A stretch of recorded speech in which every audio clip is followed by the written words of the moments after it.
Baik, bismillahirrahmanirrahim. Assalamualaikum warahmatullahi wabarakatuh. Dan halo seluruh pemirsa Education Talk, Boswa Education dimanapun kalian berada. Senang sekali rasanya saya hari ini, Anggi Aziza Mas, bisa hadir dalam salah satu episode untuk Education Talk. Dan kali ini kita akan membahas tentang Sekolah Alam Boswa. Nah, kemarin kita sempat membahas tentang Sekolah Alam Boswa sama-sama waktu Hari Guru ya, kemarin di edisi spesial, episode spesial kemarin. Nah, kalau kali ini kita kedatangan langsung prinsipalnya atau kepala sekolah dari Sekolah Alam Boswa untuk yang SD ya, Sir. Selamat datang, Sir Hairil. Terima kasih banyak sudah bergabung bersama kami di ruang podcast Education Talk.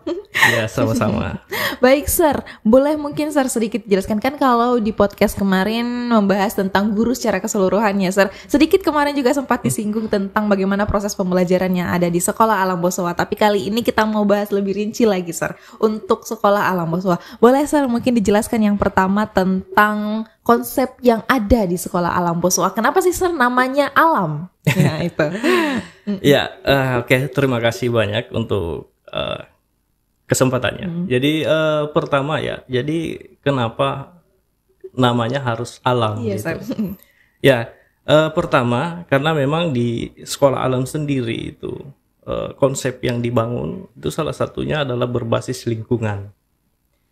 Nah, karena konsep yang dibangun itu berbasis lingkungan, artinya bahwa ya memang harus mau tidak mau harus ada fasilitas alamnya. Karena ini berkaitan dengan lingkungan. Karena nggak mungkin kan kami katakan sekolah alam, kemudian ternyata ketika kita masuk nggak ada alamnya gitu. Hanya ada gedungnya. Iya, hanya ada ruangan. Nah, itu artinya konsepnya tidak sinkron dengan apa yang diinginkan. Itu pertama.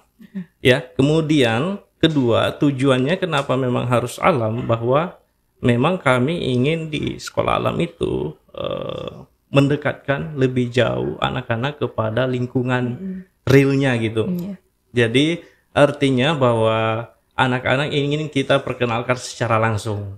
Jadi karena tadi berbasis lingkungan, artinya ketika proses pembelajaran itu dilakukan, anak-anak itu bagaimana langsung turun ke lingkungan melihat secara langsung. Jadi bukan hanya teori saja yang mereka dapatkan, tapi langsung eksperimen langsung di lapangan. Sehingga ini dapat lebih menguatkan sebenarnya materi kepada anak. Jadi biasanya kan kalau kita teori saja gampang lupa. Tapi ketika kita teori tapi langsung kita alami langsung itu lebih mengena biasanya, jatuhnya biasanya stimulusnya lebih kuat. Nah, itu eksperimennya seperti itu. Jadi itu salah satu poin-poin jadi kenapa namanya alam. Jadi makanya dibentuklah Sekolah Alam Boswa. Ya, jadi ceritanya, Sir, sama seperti sekolah dasar yang lainnya, hanya saja dengan konsep alam yang diberikan, tapi pasti ada konsep alam yang diberikan atau langsung pendekatan tentang lingkungan, tapi pasti, Sir, dengan adanya konsep alam ini, program-program yang ada di Sekolah Alam Boswa juga pasti berbeda dengan sekolah dasar pada umumnya. Boleh, Sir, dijelaskan apa yang berbeda dari sekolah dasar pada umumnya? Ya, untuk sekolah dasar Sekolah Alam Boswa sendiri tentu dengan konsep yang kami bangun, tentu dengan pendekatan program juga yang berbeda dari sekolah pada umumnya. Jadi pertama itu kita pakai program ada program Islamic Studies. Jadi kami di Sekolah Alam walaupun namanya Sekolah Alam, tapi kita tetap memasukkan unsur Islamik ke dalamnya. Ya, karena ini juga salah satu bagian daripada visi Sekolah Alam itu sendiri. Jadi menciptakan siswa yang berkarakter Islami. Jadi tentu ada program Islamic Studies di dalamnya yang berisi murojaah. Jadi di situ anak-anak memang fokus kepada hafalan-hafalan surah. Nah, kemudian di dalam Islamic Studies juga ada program program PHBI. Sir. PHBI. Jadi peringatan Hari Besar Islam ini kita adakan untuk menstimulus anak terkait dengan materi-materi yang berkaitan dengan keislaman. Kemudian ada intensif Ramadan. Nah, intensif Ramadan ini memang program khusus di bulan Ramadan. Jadi kemudian ada pesantren Ramadan juga. Nah, setelah intensif Ramadan itu akan ada pesantren Ramadan. Jadi kemudian ada pembiasaan. Jadi program pembiasaan akhlak setiap hari. Jadi program-program Islamic Studies ini memang dibentuk untuk membangun karakter Islamik anak. Nah, kemudian ada juga program life skill farming. Jadi ini salah satu yang menjadi ciri khasnya sekolah alam karena ini berkaitan dengan kealaman itu sendiri. Jadi program pertanian dan peternakan ini memang kami bangun sebagai ciri khas sekolah alam. Jadi anak-anak memang di mana karakternya itu ingin dibentuk untuk mencintai lingkungannya. Jadi lingkungan itu yang dimaksud adalah berkaitan dengan tanaman dan hewan. Jadi sejak dini memang kita mau mengajarkan mereka untuk mencintai lingkungannya. Itu. Kemudian ada juga program bilingual. Jadi di SD itu kita ada program bilingual. Jadi kami menggunakan 2 bahasa. Jadi bahasa Indonesia kemudian bahasa Inggris. Kemudian ada program literasi. Jadi program literasi ini memang untuk mengembangkan kemampuan literasi anak. Jadi ini program literasi ini berkaitan juga dengan gerakan literasi sekolah yang memang sejalan dengan visi pemerintah yang di mana pemerintah mengharapkan setiap sekolah itu punya sebuah gerakan literasi. Ya, jadi mungkin seperti itu beberapa program yang ada di sekolah dasar, sekolah alam Bosowa. Sekolah alam Bosowa. Nah, yang tertarik life skill farming. Nah, karena memang namanya kan sekolah alam Bosowa. Nah, jadi kalau misalnya di saat anak-anak seusia SD itu hanya bermain di luar atau di lingkungan itu mungkin pada saat weekend atau bahkan tidak pernah ya, biasa kalau anak-anak kecil itu justru bahkan mungkin dilarang oleh orang tuanya untuk ikut kotor-kotoran dan lain sebagainya. Tapi kalau di sekolah alam malah itu jadi suatu program ya. Benar. Apa yang ingin dikembangkan kalau misalnya untuk membangun rasa cinta, kepedulian anak untuk lingkungannya? Apakah memang anak-anak dengan adanya life skill farming itu mereka senang untuk berkebun, mereka suka itu, Sir?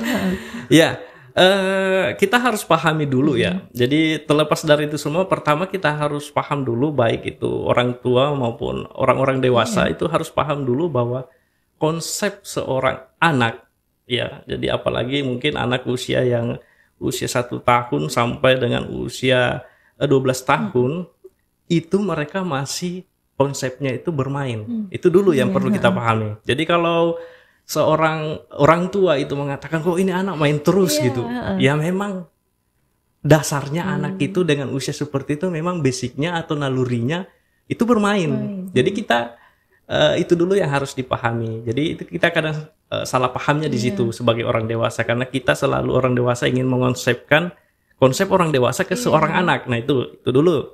Nah ketika ditanya apakah anak senang bermain kotor, senang pastinya. Jadi semua anak itu senang, apalagi memang anak-anak yang basicnya atau di lingkungan sekitar rumahnya itu memang jarang bermain di lingkungan luar. Nah itu pasti akan menjadi cerita yang berbeda ketika mereka mendapat hal yang baru.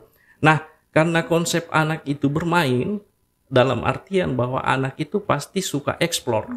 Ya bisa dilihat mungkin bayi-bayi yang melihat suatu benda yang baru pasti tertarik. Anak SD pun itu seperti itu.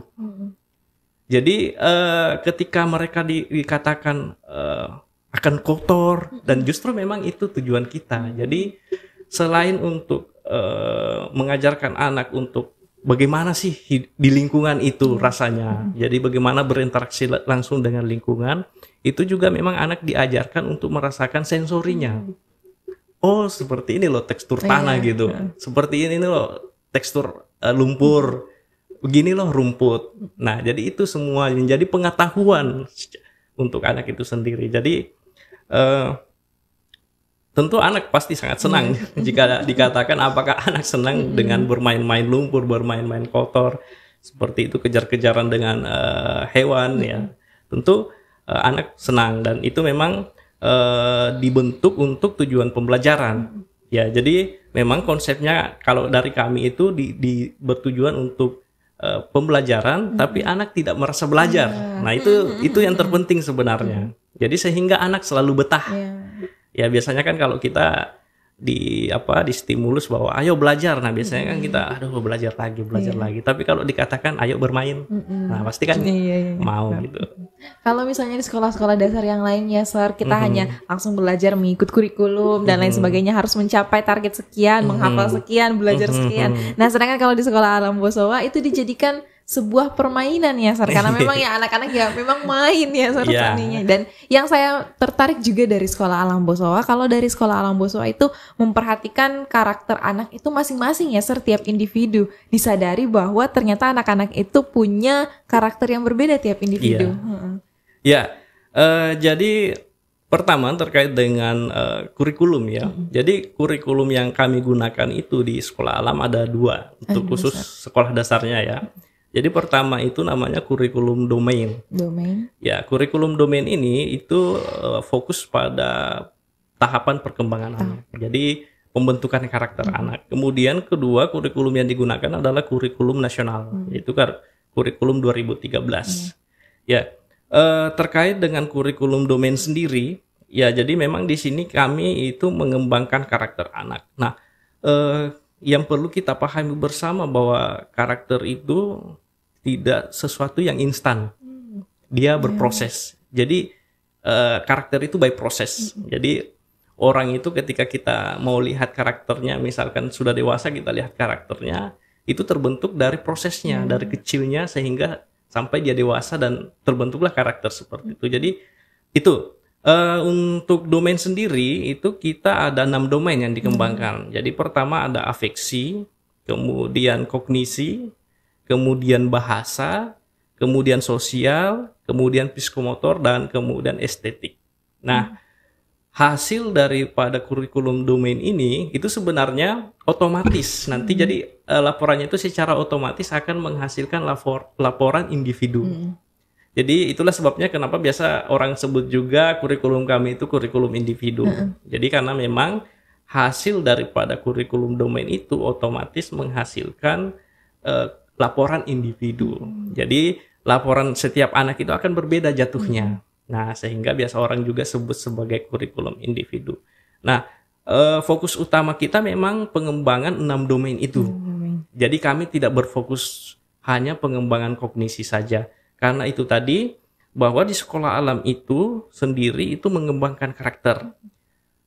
Memang sebelum kurikulum merdeka dan kurikulum 2013 hadir itu memang kurikulum nasional agak bertolak belakang dengan kami. Nah, alhamdulillahnya ternyata pemerintah terbuka dengan adanya kurikulum 2013 dan kurikulum merdeka sehingga itu bisa disandingkan. Bahkan kami di sekolah dasar sekolah alam sendiri itu menghibridnya karena memang sudah beririsan dan pemerintah juga saat ini memang fokusnya apalagi khusus sekolah dasar itu fokus pengembangan karakter. Artinya bahwa apa yang kita kembangkan selama ini di sekolah dasar, sekolah Alam Bossowa itu memang sudah di jalannya gitu. Karena pemerintah saja saat ini mengarah ke situ. Ya, sehingga kami tidak ada masalah dengan itu karena memang kita sudah jalan dari awal seperti itu dengan konsep pengembangan karakter anak.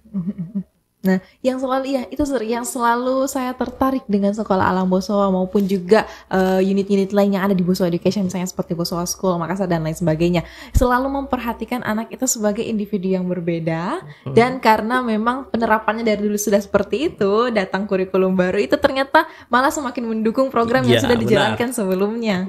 Jadi mungkin dari guru-guru yang ada di sekolah alam itu tidak kelabakan lagi ya, Sir, untuk menerapkan kurikulum-kurikulum baru ini karena sudah ada sudah diterapkan sebelumnya. Nah, Sir, kalau untuk sekolah Alam Bossowa, kelas bilingualnya tadi nih, kelas bilingualnya, apakah memang kalau anak seusia itu mereka harus menggunakan 2 bahasa di dalam kelasnya, ataukah hanya menggunakan boleh yang misalnya masih dalam tahap belajar 1 bahasa dulu atau lain sebagainya? Ya, memang ada beberapa teori ya terkait dengan penggunaan bahasa. Nah, untuk anak usia 0 bulan itu sampai dengan usia 6 tahun itu memang baiknya diperkenalkan 1 bahasa dulu, yaitu bahasa ibu.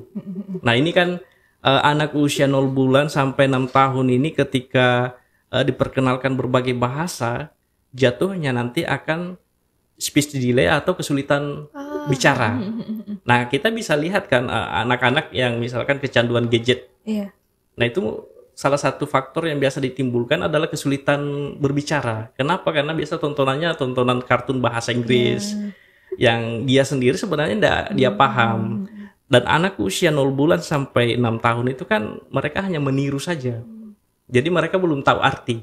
Misalkan seorang bayi di stimulus kata mamah gitu, dia bisa ucap mama tapi dia enggak tahu arti mama itu apa sih sebenarnya gitu.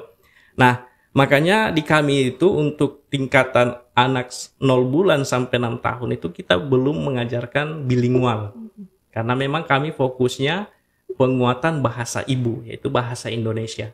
Nah, untuk tingkatan sekolah dasar sendiri sebenarnya itu tidak mengapa diajarkan bilingual. Kenapa? Karena yang jelasnya bahwa penguatan bahasa Indonesianya sebelum masuk sekolah dasar itu sudah kuat. Sehingga otaknya itu bisa menerima bahasa yang lain. Justru memang sebenarnya anak di usia-usia sekolah dasar itu memang kita harus lebih banyak menstimuluskan kosakata ke dalam. Karena justru disitulah mereka memerlukan banyak kosakata dan justru di situ otaknya lagi berkembang. Nah, jadi untuk bilingual di sekolah dasar sekolah alam Boswa itu sendiri memang kami fokusnya ke komunikasi. Jadi memang untuk pendalaman bahasa Inggris itu sendiri kami belum. Jadi kami hanya kepada kosakata dasar, kemudian penggunaannya sehari-hari. Jadi untuk penggunaan bahasa Inggris itu sendiri kami bagi dalam 2 waktu. Jadi dalam 1 bulan itu kami bagi 2 minggu. Jadi 2 minggu bahasa Indonesia, 2 minggu bahasa Inggris. Jadi ketika waktunya masuk minggu bahasa Inggris, itu seluruh guru dan seluruh siswa wajib berbahasa Inggris. Jadi no English, no service. Iya. Jadi dalam 2 minggu. Iya, jadi kita menciptakan lingkungan gitu. Jadi bagaimana anak ya mau tidak mau ya saya harus belajar ini, saya harus mengucapkan ini gitu.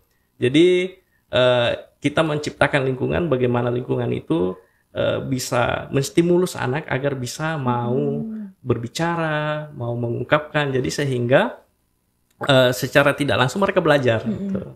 Jadi seperti itu. Jadi konsep yang bilingual yang dibangun di sekolah alam. Nah, Sir, kalau saya perhatikan sekarang ya banyak orang tua milenial yang sudah berkeluarga dan memiliki anak itu justru malah mengenalkan bahasa Inggris kepada anaknya sedari kecil ya, Sir. Nah, gimana itu, Sir? Ya, memang banyak teori ya yang mengatakan boleh dan sebaiknya tidak gitu. Tapi dari case di sekolah alam sendiri, ya, jadi beberapa case yang kami terima itu, terutama untuk di TK kami ya, di playgroup dan TK, beberapa anak yang masuk itu, yang orang tua masukkan itu, kendalanya kenapa dia speech delay, kenapa dia kesulitan berbicara, karena dia menguasai full English. Jadi tidak mengetahui bahasa Indonesia sama sekali. Jadi itulah yang membuatnya kesulitan. Gini, kenapa itu menjadi sulit? Ketika orang tua kan biasanya, mohon maaf ya, jadi biasanya orang tua merasa bangga nih kalau anaknya bisa berbahasa Inggris ya. Padahal sebenarnya itu adalah sebuah kekeliruan. Karena kenapa? Boleh saja anak kita ajarkan bahasa Inggris, tapi ketika memang kita orang tua yang tinggal di lingkungan yang berbahasa Inggris. Nah, gini, anak diajarkan bahasa Inggris tapi dia tinggal di lingkungan yang menggunakan bahasa Indonesia. Merasa terasing tidak itu anak gitu? Iya, betul. Pasti terasing karena dia dengar temannya berbicara, dia bicara apa gitu. Jadi di situ sebenarnya kekeliruan orang tua. Jadi makanya tadi saya katakan mengapa anak usia 0 bulan sampai 6 tahun itu penguatannya di bahasa ibu, yaitu bahasa Indonesia. Karena kita tinggal di lingkungan yang memang berbahasa Indonesia. Nah, nanti kalau itu sudah kuat, baru kita boleh masuk lagi. Bukan tidak diajarkan, tapi ada waktunya. Ada waktunya.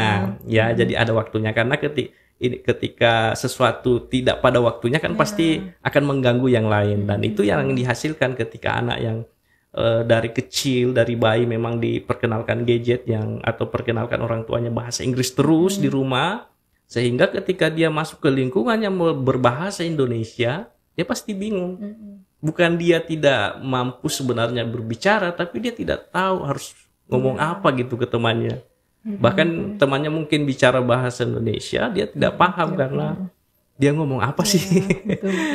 Ya, jadi seperti itu. Jadi ini sebenarnya masalah di mana masalah lingkungan saja sih sebenarnya. Karena kalau misalkan kayak orang barat gitu, kemudian lahir anaknya gitu, misalkan ada orang di Inggris gitu.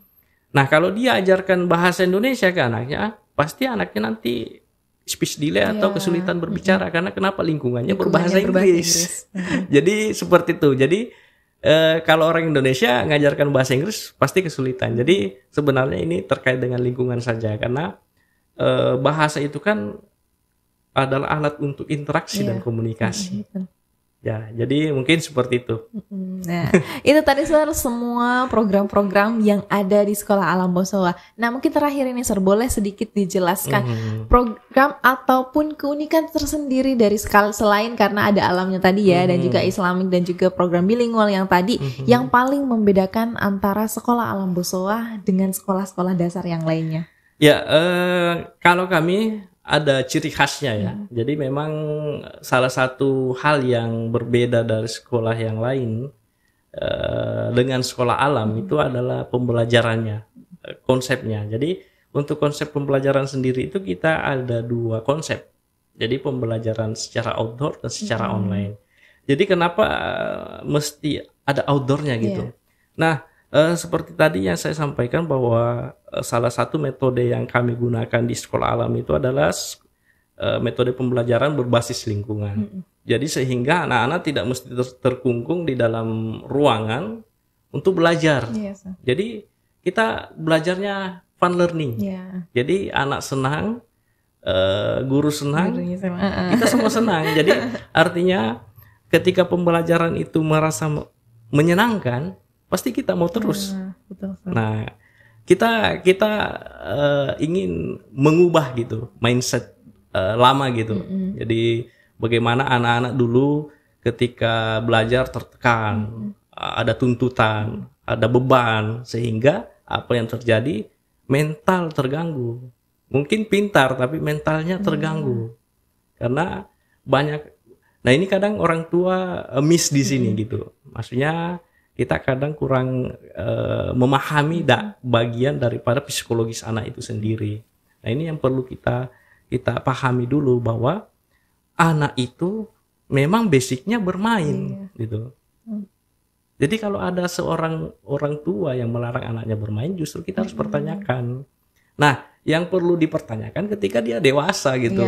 Kok main terus gitu. Nah, justru itu yang harusnya dipertanyakan. Jangan anak kecil yang suka bermain yang dipertanyakan gitu. Jadi ini yang sebenarnya memang kita harus samakan persepsi dulu. Karena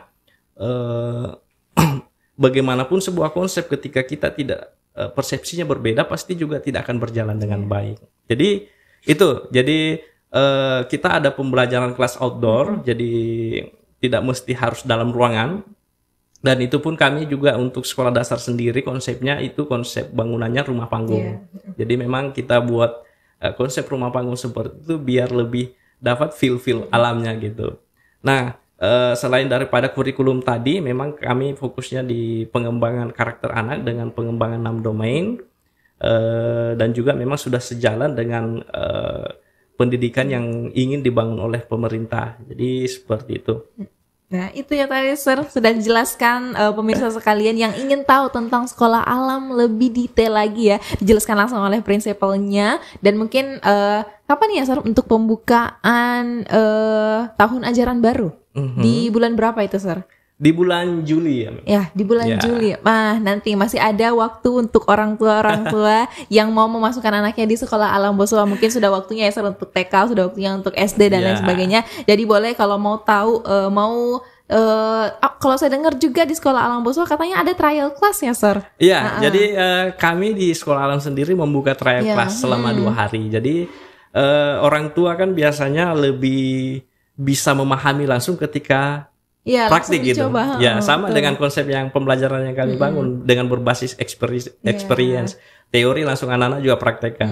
Jadi biasanya kami kalau ada orang tua yang datang menanyakan, tanya-tanya. nah biasanya kan bagaimana sih itu Mister? Begini saja Bu, kita trial saja biar Ibu bisa langsung lihat bagaimana sih yang kami maksud gitu. Jadi makanya kami di Sekolah Alam buka trial class selama 2 hari.